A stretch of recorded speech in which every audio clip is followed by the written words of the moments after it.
Well, I'm delighted to be joined by Adam Pegg. He's a Managing Director for Australia and New Zealand at the renewables developer Lightsource BP. Adam, thanks for your time today. Thank you for having me. Lightsource BP has completed a green financing deal that will enable the development of 2 new solar farms, and that will make the company the biggest solar developer and owner in Australia. So, Adam, can you talk us through the significance of this deal for Lightsource BP? Yeah, well, it's very significant for us globally in meeting our 25 gigawatt target by 2025. From an Australian context, it's fantastic that we're now the largest solar developer on a megawatt AC capacity basis, having reached financial close on these 2 projects. When we came to Australia, we said that we would do a gigawatt DC of solar by the end of 23, and we've reached that target a year earlier. And we've got ambitions to do at least 2 gigawatts. I think we'll do more than that by 2025. So we're a significant contributor this market to the global target. And can we take a step back now, maybe, Adam, and can you talk us through how you see Lightsource BP's current role in the Australian power market? Yeah, I think Lightsource is really adding a lot of value to the Australian market. We're able to bring global expertise and experience to this market, and all of that helps to provide low-cost, reliable solar. And that's going to help in the transition that the market here is undergoing an incredible transition at the moment with most of the coal generation, which accounts for about 60% of the market, exiting over the next 10 years. So I think that we can play a really important role in leading the solar development here.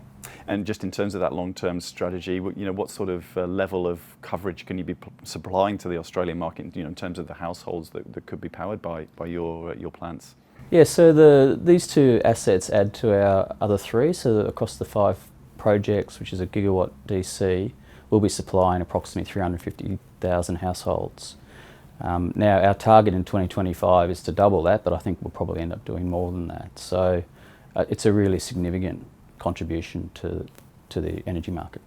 Lightsource BP is a 50-50 joint venture, half owned by BP, the energy giant that will be known to all of our readers. Now, it's a couple of years since BP announced a very ambitious decarbonisation strategy. I'd be interested to hear your thoughts on how Lightsource BP is helping BP to achieve its long-term goals on that in that area. Yes, it's a fantastic partnership that we have. You take BP, who has been a leader in the energy market for the last 100 years, realises that if it wants to be a leader in the market for another 100 years, has to transition, and it's a genuine transformation of their whole business.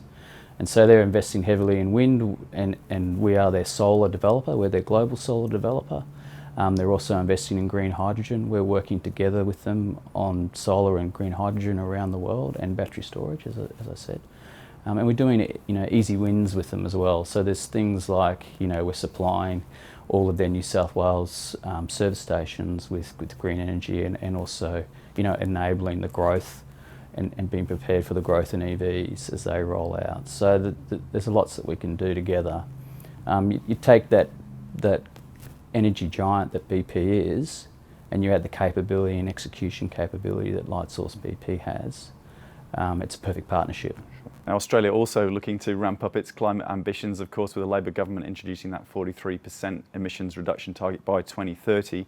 How do you think we're tracking on that, and can we do anything to move even faster? Yeah, I mean, every sort of month you hear another coal power station closing earlier, which is fantastic, and we now have investor certainty, so we don't have to worry about the political landscape. The government has implemented this policy. It's encouraging more capital into the sector, and there's real ambition from this country. It should be a leader in renewables. We have the best solar, the best wind resources of anywhere really in the world, so we should be leading that transition. And the government, at the right settings, is facilitating that. Now we have developers like yourselves adding a lot of renewable capacity to the grid. We also hear a lot about the need for the transmission infrastructure to keep up with that new capacity that's coming in. Do you think there is enough investment going into that area?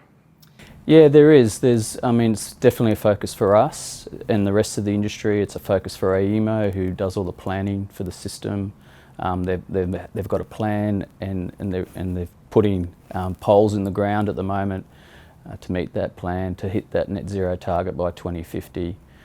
We've got a close eye on it. It's got government support as well, so that as an industry, we need that there. That's the real enabler for the energy transition, and we can see it happening. So we of course we'd like to see it happen quicker, but we think that it's going to get there in time. And what are your thoughts on the renewable energy zones that are being developed by a number of state governments, including New South Wales? Great initiative. So you're opening up new areas that are very good with respect to solar and wind resource. It enables it to get enough scale amongst solar and wind to allow for augmentation of the network. And once you get that scale, then you can roll out significant investment in transmission infrastructure. So we're heavily involved in those reses. The Central Arana Res here in New South Wales, we've got a big project in that. We're working with the government. We welcome these sorts of initiatives. We think they're fantastic. Finally, Adam, I have to ask you about power prices. A lot in the news at the moment about the trouble a lot of people are having to afford their rising energy bills. As a renewable developer, how do you think about that issue, and how important a role will renewables play in helping to keep electricity bills down for people in the future? Well, it plays a really important role because solar. When you build a solar plant, all of your capital is up front, so you know what the cost of your energy is going to be for 40 years. Customers like that, so we can enter into long-term price agreements with customers to lock in their energy costs. We need to develop more of these internal resources to move away from coal and gas, which their price is set on the global commodity price market.